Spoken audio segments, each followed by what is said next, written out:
Mayor Rocky Anderson. Thank you very much.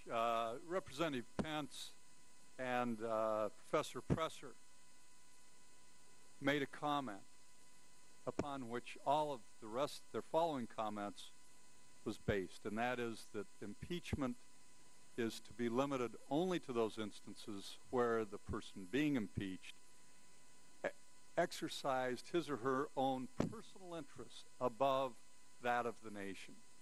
That is atrocious scholarship. It does not reflect what's happened in history. It does not reflect what the founders had to say or the comments made during the ratification convention regarding impeachment. Ed Firmage, who is co-author of To Chain the Dog of War, still the seminal book on the war powers, wrote an article in 1973, Law Review article, about the substantive law of impeachment. There he noted that clearly charges of constitutional violations, and here there certainly have been many discussed, and gross abuses of power for illegitimate purposes should be included as impeachable offenses regardless of the offender's office.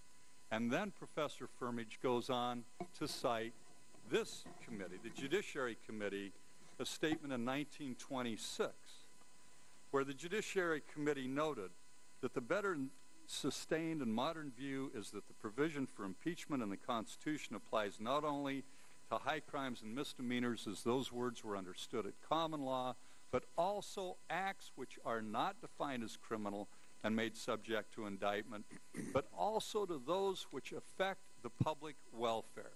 Thus, an official may be impeached for offenses of a political character and for gross betrayal of public interests, also for abuses of betrayal of trusts, for inexcusable negligence of duty, for the tyrannical abuse of power, or as one writer puts it, for a breach of official duties.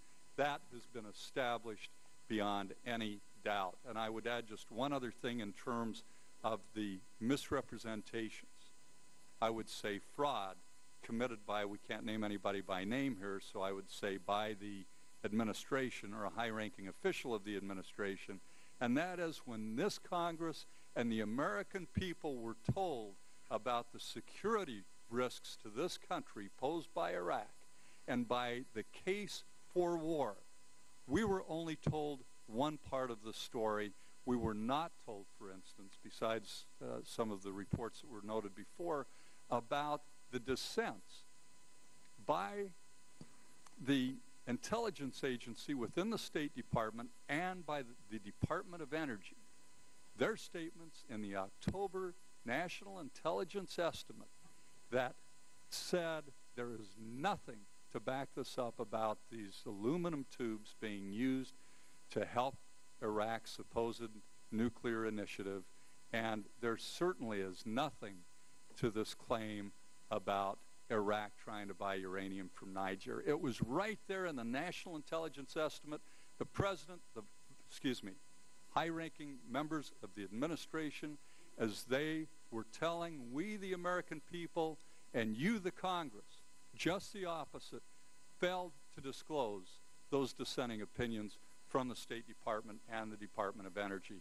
That constitutes a fraud which helped lead this country to this disaster in Iraq. Professor Stephen Presser.